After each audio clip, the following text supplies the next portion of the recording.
Okay, so I love my puppies, but you probably already know this about puppies or any dogs in general, is that all puppies poop.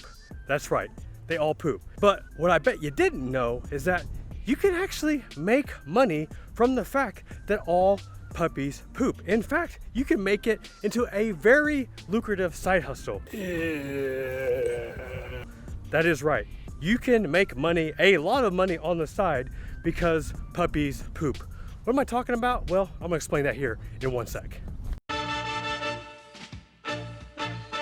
Okay, so not every side hustle has to stink like picking up poop. But do you know what stinks more? Not having any money in your bank account. That really stinks. That smell, the kind of smelly smell. The smelly smell that smells. Now I know many of you have an interest in starting your own lucrative side hustle. You just don't know where to start.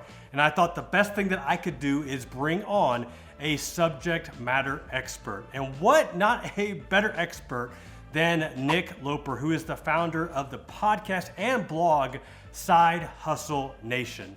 Nick has had a chance to interview over hundreds of individuals that have gone on to start their own side hustle and made a lot of money. So in this interview, you're gonna get a chance to first learn Nick's story. What was his first side hustle that made him money, that allowed him to quit his corporate job? What were the other side hustles that he tested out that didn't quite work out? Of all the interviews that he's had, what are some of the most interesting and intriguing outside the box side hustles that people are doing that are making 5 figures a month? That's right, 5 figures a month or over 6 figures a year. And Nick also shares what are the key components of having a 6-figure side hustle. There is so much good content here. I mean, there's just so much that we got to go ahead and get started. Let's find out what Nick Loper from Side Hustle Nation has to say about starting that lucrative 6-figure side hustle. All right, what's going on, y'all? So I've got a special guest coming to me straight from the West Coast. So he's about 2 hours ahead of me. So I really appreciate him waking up early to join me for this interview. We got Nick Loper also representing FinCon there with the FinCon t-shirt. This is where we had a chance to meet several times, but he is, the professional side hustler. He is showcasing some amazing side hustles. He's also got some amazing side hustles himself. Nick, welcome to the show. What's going on, Jeff? Good to be here. My pleasure. Yeah. So you living on the West Coast, is this a typical start time for you? I have to ask, or is this like fairly early for you? Especially the time of this recording is the middle of summer. We're all a little bit more lazy, or at least I am. So I really appreciate you joining me this early. But is this typical for you in a summer workflow? Yeah, 8 o'clock West Coast time. Like that's a normal start time. The only challenging thing was we got back at 1 o'clock from driving all the way down from Seattle yesterday, and so it's like kind of a short night, but had to get the kids out the door and into school anyways. Yeah, so that is a good thing, man. There's not a better feeling than waking up, getting your kids off to school, or in my case right now, I've got some summer camps going on for my kids. So it's like, woohoo! All right, I got like 3 hours to get stuff done. So let's start rocking and rolling. Yes, for sure. For those that don't know Nick, he's got an amazing blog. I think most likely he's more known for his podcast. He has been featuring some amazing side hustles. I just want to learn a little bit more. For those that don't know, you tell us about the podcast, tell us about the site, and really what got you into the whole side hustle space. You bet, man. So this has been going on since 2013. So coming up actually just past the 8-year mark of hosting the Side Hustle Show and running Side Hustle Nation, which seems crazy. I'm like in a completely different place in my life personally than I was back at that time. So we got 2 young kids at this time. They're 5 and 3. They're taking up a lot of time, whereas before I pretty much had all day to kind of just, mess around on the internet and see what worked, what didn't. Time is a little bit more of a precious commodity these days, but trying to squeeze out stuff when I can in terms of interviews and blog content and digital products and books, just still kind of doing the same old thing, but being a little more disciplined with that. Prior to that, my original side hustle was a footwear comparison shopping site. That was the vehicle that let me quit my corporate job operated on an affiliate model from Zappos, Amazon, all these online footwear retailers, where I would pull in all their catalogs and tell you where you can find the best price on your next pair of shoes. And I thought naively that could be my thing. Like I just could be the shoe guy and, run this until, I'm an old and gray. What ended up happening with that business, it kind of played in the margin between the cost of traffic and then what that traffic was worth in terms of affiliate commissions. And over the course of 8 or 10 years of running that, like that gap got narrower and narrower and narrower. There were some months where my virtual assistant started making more than me, and I was like, this is not working. But thankfully, as a serial side hustler, had started a bunch of other projects on the side from the shoe business, just because like, well, it's running, it doesn't require a ton of maintenance and upkeep. What else could I be doing? Most of those projects, full disclosure, failed horribly, but a couple stuck around for the long term. And one of those was the blog and podcast for the Side Hustle Show. I have a few questions about this. So you said you wanted to be the shoe guy when it came to like comparison prices, finding the best deals. Were you a shoe guy? Like, did you like shoes? Did you have a lot of shoes? Like what was it about that niche that you were so excited about? Yeah, I was my own worst customer, not into sneakers at all. Like probably bought 3 pairs over the course of the lifetime of having that site. Why it worked. So I had an internship in college with this shoe store in Seattle that had, the wild and crazy idea in the early days of the internet to, well, what would happen if we threw some of our inventory up online? Would anybody buy this stuff? And so by the time I came on as a, marketing intern, probably 8 or 9 years into their life as an online business, the e-commerce side had, grown by leaps and bounds versus the little, brick and mortar shop that they had. So that was my first exposure to e-commerce and affiliate marketing and SEO and pay-per-click advertising. Like all this stuff was really cool. Oh, yeah. And so the reason shoes worked was at the time, it's a, kind of a high markup retail product. And so they had pretty aggressive affiliate commissions for a physical product.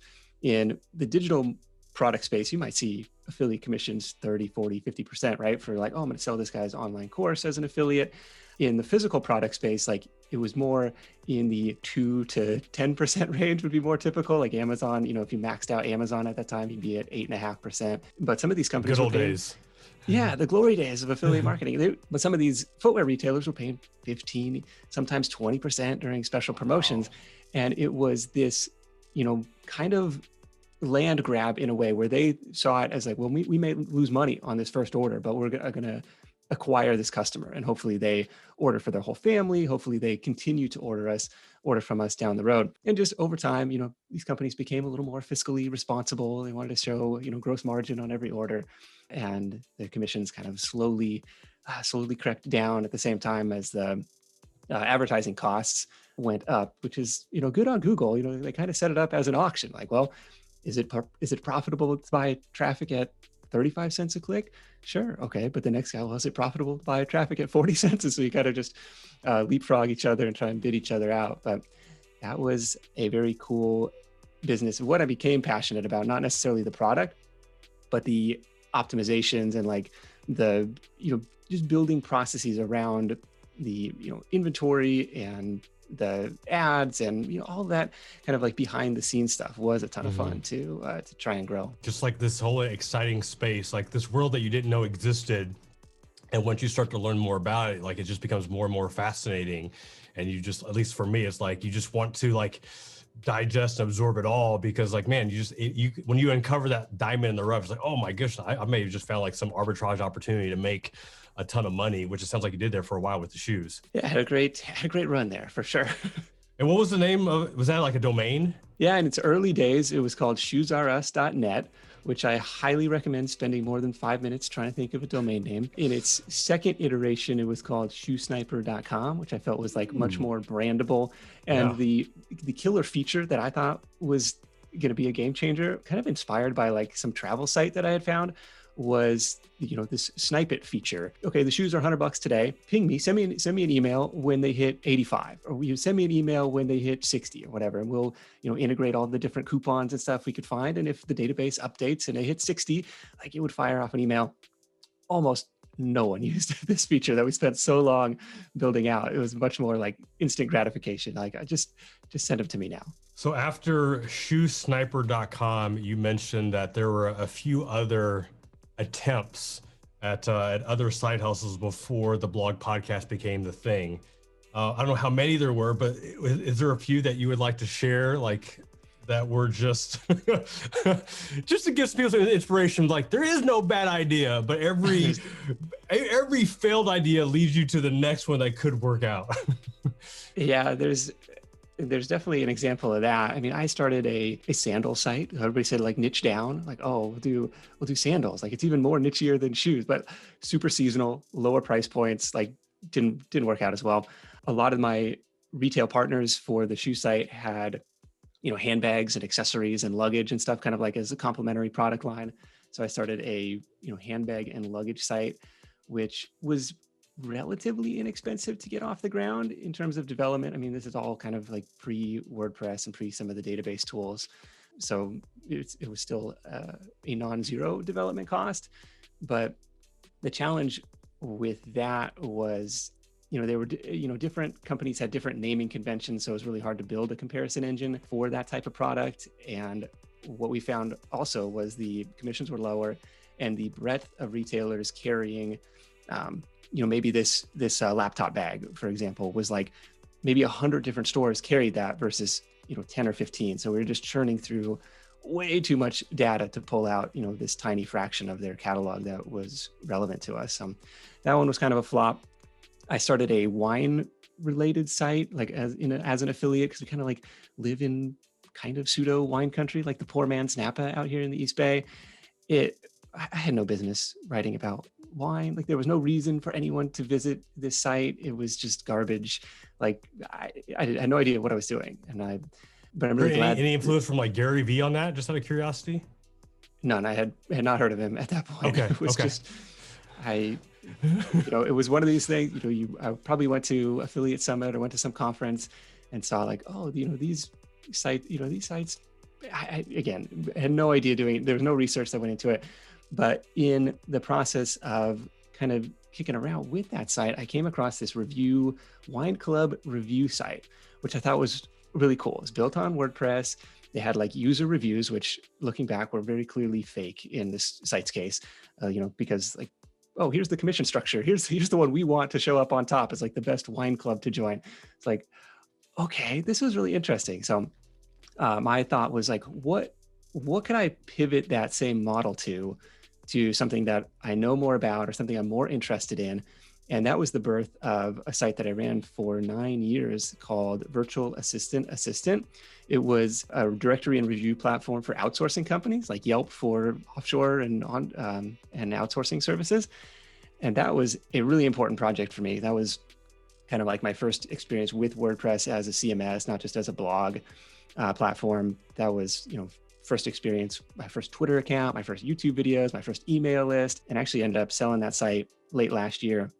But that was a really formative project and getting to dive deep into the world of personal assistance and virtual assistant support. Wow. Okay. So the thing that I'm loving here is, and we didn't even talk about if there was anything before Shoes R Us or Shoe Sniper, but you had that, you had sandals, you had the wine club review, the virtual assistant.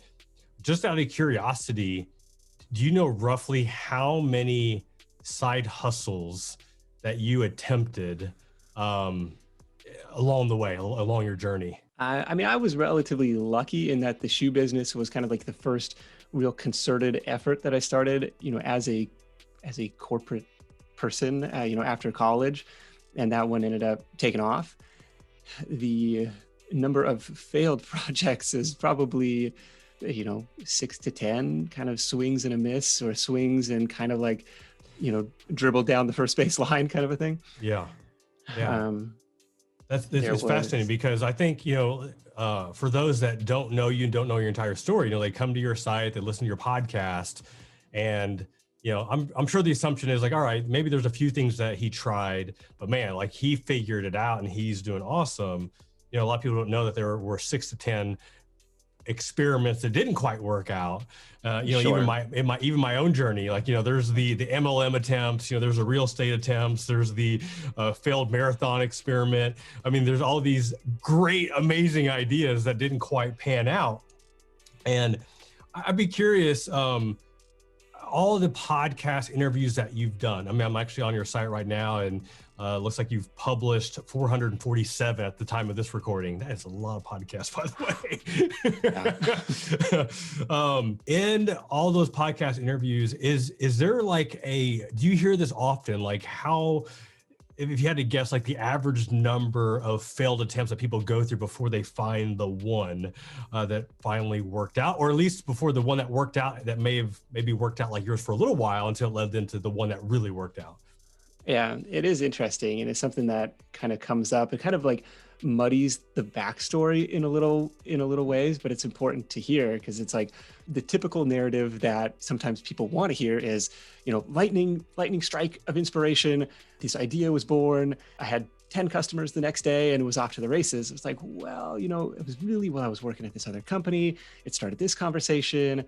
I had this one idea, but kind of pivoted over to here. And it's a little bit more nuanced in a lot of ways. Like I was listening to Sam Parr from The Hustle, and I was like, well, how did you start this newsletter? It's like, well, it really started with these like local, startup entrepreneur events in San Francisco. And then it started as an email list, and then the email list became the thing, but we still did these live events called HustleCon. And it was a little bit more challenging.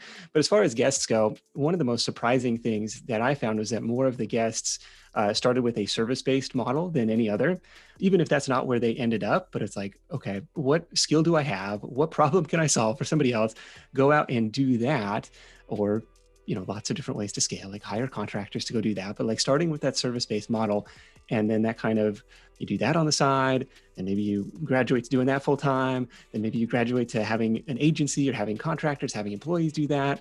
And then maybe you step up to products, services, products or software after that. But there seems to be, of the 447 interviews, that's one of the common paths that tends to turn up. I think, like a common excuse I hear from a lot of people as far as like trying to create a second income stream, start that side hustle is like, oh, I just don't have a good idea. I don't have enough ideas. You also probably hear, I'm sure I don't have enough time. But in 447 interviews, I'm sure that you have encountered some ideas that you never would have thought, wow, that's a very intriguing side hustle. The fact that you're actually able to bring in a substantial amount of income from that. What are some of your most favorite kind of outside the box, little far-fetched side hustles that you've heard on the show? There are so many. It's like asking to pick a favorite child after all these. But there are a couple that come to mind. One of the most inspiring, interesting ones is a woman in Michigan called Erica Krupin, who has Krupin's Poopin' Scoopin' is her business, pet waste removal business, and not glamorous work by any means, but she has gone. She's done a tremendous job of branding this thing. She's got like a bright pink truck wrap. She's driving around. She's like trying to like kind of destigmatize this chore. And the idea struck her. She's out in the backyard cleaning up after her own dog, thinking this kind of sucks. But lightning bolt. Like if it sucks for me, it's probably a pain point for somebody else. And sure enough, there were other companies kind of in the area doing something similar. She's like, I think there's a market here. And when we spoke most recently, she had 120 something recurring weekly customers, which that's what I like about this one is like recurring revenue, somewhat predictable. Once homeowners get in a habit of paying this, until that dog kicks the bucket, like they're probably going to keep paying it. And so I thought that was a really cool operation. She has graduated to, kind of playing administrator, marketer, manager, and having subcontractors go out and do that job. But I thought that was a really inspiring one. One of the other ones that kind of walked this, side hustle path, so to speak, and I think there's a really important illustration of carving out a little bit of, speculative time, unpaid time to try and build some time leverage into your income pie is Matt Boknock. He's a mechanical engineer out of Chicago. His side hustle in the early days was repairing motorcycles, like straight up service business, ad on Craigslist, don't pay dealership rates, come bring it to me. I know what I'm doing. I'll fix your bike. What Matt did, which I thought was genius in hindsight, set up a little camera in the corner of the garage, films himself doing the repairs. So now he's got content for YouTube. He starts selling these like full engine rebuild videos through Gumroad, I think. He, through his YouTube channel, now he's making ad money, affiliate income.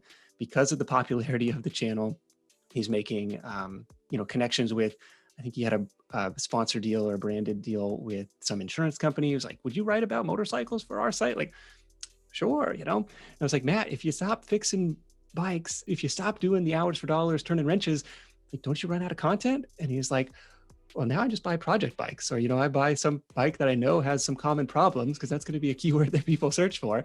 And I'll go out and buy that intentionally rather than reaching out and, having to get paid for a customer job. So over the course of, 3, 4, 5 years of doing this, he went from, if you picture his income pie, 100% service-based, hours for dollars, to now almost 95% time leveraged in the form of like, hey, I could work today, I could not work today, but people are still buying my products, people are still watching my videos, I'm still getting paid, which I think was a really cool outcome for this, speculative, unpaid investment in creating that video content up front.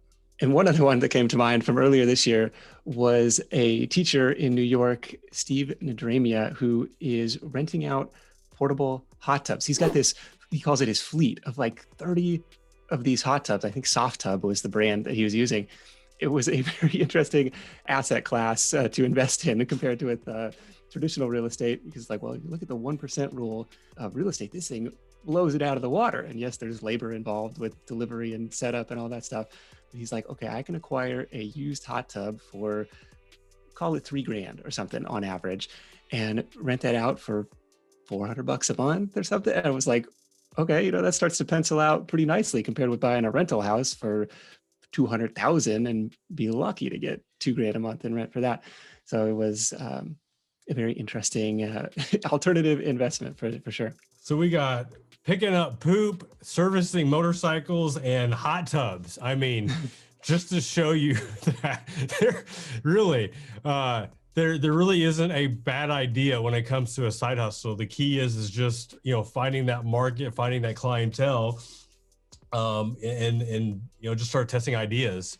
And Nick, I happened to catch, I don't even know how I even came across this, but I may have just Googled side hustle one day, or maybe, oh no, it was actually like either Google News, showed me this article, but you had a write-up in the LA Times, and that just really hit me because, used to live in LA, I used to read LA Times all the time, and there's like, oh, there's Nick, on, okay. I don't know if it was a front page, but I mean, it definitely came across my news feed. I mean, it looked legit, but this was talking about how to start a 6-figure side hustle. And I'm sure like the same components apply of just starting a side hustle to then growing that to the 6-figure side hustle. And you kind of touched upon this a little bit, but as far as like the skill and the problem, but can you just share a little bit like some of those key fundamentals, those key steps in launching a side hustle, then growing that to a 6-figure side hustle?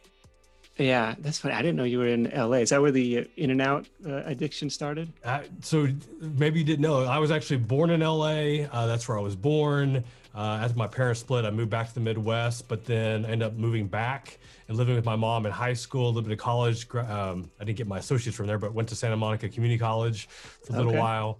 Taft High School in Woodland Hills. I don't know if you were know where the valley is, but used to live in Tarzana. So that was my LA connection. Let's talk about 6-figure side hustles. So one thing or one exercise that you ought to do for any idea that you're considering is, project out 3 to 5 years, which might be hard to do, but what you can do is find somebody who is doing the thing that you're considering doing and seeing like, well, what does their day-to-day look like? Like, what does success look like in this space, right?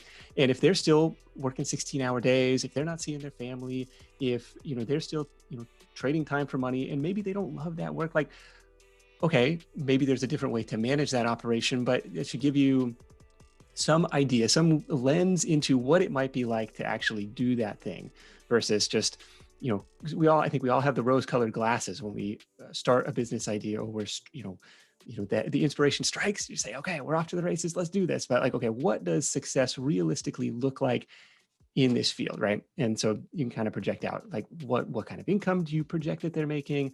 Is that good enough? Is that, would you be happy with that, right?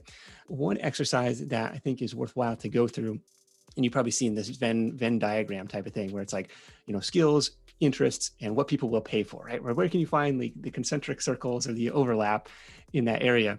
What I advise people to do, and there's a workaround for all of this. There's always a loophole. There's always a workaround. But take inventory of your skills. Like, what are you good at? What have you been paid to do in the past? What have you learned to do outside of your day jobs? And for me, I just got to start with the resume. Like, what have other people paid me to do in the past? Like, by definition, that was a skill somebody thought was worth paying for. Interests outside of work. Like, what do I enjoy doing? What do I like to geek out about? What kind of hobbies do I have? Avoiding the passion question in a way, like, that works for some people. For other people, it just kind of stresses them out. And I'm in that second camp. It's like, I don't know what I'm passionate about. Like, I'm interested in a bunch of different things, but the secondary to that is like, nobody really cares about your passion. Like, I care about solving their problems, right? So that goes into the third circle of, maybe what problems have you solved in your own life? What challenges have you overcome? What do other people complain to you about? What do other people ask you questions about? And it's kind of like arriving at this similar destination for, starting Side Hustle Nation, which is like a very meta example, but like, what do I never get tired about talking about? Well, at that time, I was really into reverse engineering, analyzing different business models, figuring out where the money came from. And I was doing that on my personal blog. People would send me like, hey, how does this business work? What do you think about this? Like, I don't know, let's dig it up. Let's find out. Because it was just a nerdy thing to do, pre-kids, that's what we did in our evenings. And then what challenges have I overcome? Well, I was able to build a side business, quit my job, like have some level of credibility and authority in this space. And then, hobbies and interests. And then I guess the skill side would be like, yeah, I've been writing this blog. I thought of myself as a decent writer, definitely thought of myself as a writer before I thought of myself as a podcaster. Podcasting was like this necessary evil thing that you had to do if you're going to build a personal brand. Oh, you got to have, it was either YouTube or podcasting. It's like, well, I definitely don't want to do video. So it was the lesser of two evils, and it was off to the races with that. But similar, like, so I've done, dabbles in self-publishing and freelancing and e-commerce. And one of the freelancing businesses that I did for a while was business book editing. And so that was kind of the niche. Like, started out as just general nonfiction editing, and then niched down kind of like, business self-development type of books were like really my wheelhouse, because I had published a couple of my own at that time. I enjoyed reading as a hobby. I enjoyed learning as a hobby. And it's like, I was a decent English student in school. I learned a lot more grammar, like through the process of doing this type of book. Like, there was stuff that I had to go look up, like, that's an awkward way to phrase that. So, resort to Grammar Girl and Google searches to figure out what would be the correct way to do that. But that was an example of a business that kind of landed at the intersection of those different, skills, interests, and, a pain in the market. What would people pay for? Wait, so like the whole business book editing, when was this in your journey? This is like probably 2014 through 2015, 2016. Great, that's perfect. Man, I love what you had to say about that. I mean, especially like, I fall into that camp sometimes. Like, I'll say, oh, you got to find your passion. And I'm like, wait, you hear that a lot. And for some people, that's just really hard to even define, And I love the fact you're saying, like, what are you interested in? Because that could be a lot of things. I mean, even like right now in my life, man, I would love to start a side hustle I'm like a sneakerhead, a late blooming sneakerhead. I'm really also into my older kids who just got into sports cards. So all of a sudden now, like, I find myself like, sport cards are just coming like every single day from eBay arriving, working out. Also just with, family, having 4 kids, raising a family, a chaotic family, and how do you deal with that? One of my sons has kind of a unique special need, which a lot of people don't know about. And like, it's one of those things, man, like, I don't know if there's anything to monetize with that, but like, there definitely is a passion or an interest in helping parents that are dealing with, something like that, raising a spirited child, however you want to phrase that. So, I mean, there's so many different interests that I could go down that it frees me up to like, almost to the point where giving myself permission, and for those watching this, listening, giving yourself permission to dabble, like just to try out a thing. And it may not be the thing, but like, just so at least that you can try it out to see if that's a good fit. I think kind of a hard question. I don't know if there's like a concrete answer to this, but like looking at your shoe sniper, shoes R Us, the sandals, when you try something and it's not working out, or maybe it's not working out to the way that you hoped that it would, when do you know? When do you tell people? If somebody were to come to you and say, hey, do I keep going or do I need to stop? Do I need to pivot and try something else? Like, what's kind of like a general rule of thumb that you would tell people, this is what you need to understand and know, like, yeah, it's time to close up shop? It is tricky because all the memes that you see will be like, just keep grinding. You've probably seen like the one with like the guy in the diamond mine who like turns around just before he's gonna strike it. The rule of thumb for me is quit when you come to dread the work, because the last thing that you need is a second job that you just don't look forward to doing. Like, it's supposed to be, it doesn't have to be fun every day and 100% of every day, but it should be something that over the long arc lights you up. Because if it's something that you don't see yourself doing long term, then it's really tough to get excited and trying to push through those hard times. Something that something I just started talking about, like, I just got curious one day, and you may not know this, but like when I first started my blog, I built it as a marketing tool for the financial planning practice. But as far as like making any online revenue, the very first check I received was from Google AdSense check for $152.91. It took me 9 months of knowing that I can make money with the blog, finally understanding that's even a possibility, before I finally got paid. So just for fun, I thought, you know what? I'm curious, how much was I making? How much did I make per hour, with this side hustle? So I ended up calculating, it was a rough calculation because I wasn't keeping track of all my time, but I roughly calculated it was about 16 cents per hour that I was making. And in my own personal experience and other people I've talked to, this is a fairly common trend. And, this is what I would call the BMW stage, the working below minimum wage, stage. But many people, like, you have to go through this because, there are the starting Shoes R Us and making money. I don't know how long it actually took to finally start turning a profit. But, usually if you have an idea, it takes some time to get some research, to get it launched, to find a paying customer. And there is this like working below minimum wage stage that we have to like get through in order to see that's actually going to work out. But many people either just don't have the stomach, they don't have the time, they don't have the patience to get through that. Do you have any thoughts on that as far as like seeing people that they're starting off, that it does take a little bit of time to get that going? Yeah, you're 100% right. I never heard it phrased that way. The BMW period, the below minimum wage period. My hourly rate from blogging, for the first several years of doing it was so far below minimum wage. It's not even funny. But it's one of those things that once the flywheel starts spinning, now it starts to accelerate, and it can accelerate really quickly. And so that's where, like, okay, if you need to make money quickly, like doing anything that requires building an audience is not the way to go, because that's the BMW period. If you need to make money quickly, like go find a customer, go solve a problem, like get paid for that. Like Matt, doing the motorcycle repairs, or Erica doing the pooper scooper stuff. Like, okay, very simple.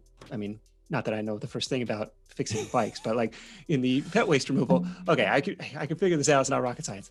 And that's where we see the discrepancy. And we get people, you probably get people reaching out too. I'm looking for an idea. What could I do? And it's like, it's a very nuanced question. It's like, well, where do you want to go with it? Like, what's your long-term goal for this? Like, do you need to make rent like next week? Or, are you the person who maybe doesn't love their job, but it's not horrible, and you got a little bit of runway, then your options kind of open up a little bit, and you can play this, longer term content marketing. I'm going to build an online business, build up my channel and have everybody buy my swag later on or something.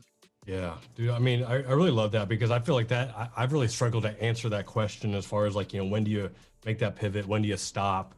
And I was, even though like I didn't get paid till 9 months, like I was still excited about it. Like it was still like this new thing, it was still the shiny object. And then, after then having some success with it, where for me, I peaked out, like I made almost $5,000 one month off just Google AdSense. This is before any affiliates. Yeah. I thought I had figured it out. It was only about a year after that first check. And then I encountered my first Google algorithm update, Google Panda back in the day. Okay. And saw my traffic drop, like I think it was like 74% overnight, and went from making several thousand a month to like making a couple hundred again. And I ended up taking some time off because like I was just like, I wasn't doing anything wrong. I wasn't doing anything illegal, any black hat SEO things. It was just Google for some reason didn't like me anymore. And I had to step back, and I didn't answer that question as far as like, you know, do I still enjoy this? But I can say at that point in time, like I didn't dread it. Like I still enjoyed it. I was frustrated as all get out. Like, I mean, I don't know why this happened, but like there was something about it that I still enjoyed. It was still something that I was very interested in. At that time, I definitely had a passion for it. So that's when I went back to the drawing board, like, all right, kind of like you talked about with the podcast and YouTube. It's like, all right, well, what else do I need to do other than just the blog? And for me, I went YouTube first and then the podcast, and just like, all right, how do I just, you know, differentiate myself from everybody else? But definitely did not enjoy it. And I just looked at that as another challenge. All right, for me to overcome. Like, all right, I figured it out one time, had some success. Now what do I need to do? So let's just roll up our sleeves and get back to it. And I'm glad that I didn't let that derail me, because I don't know where I'd be today.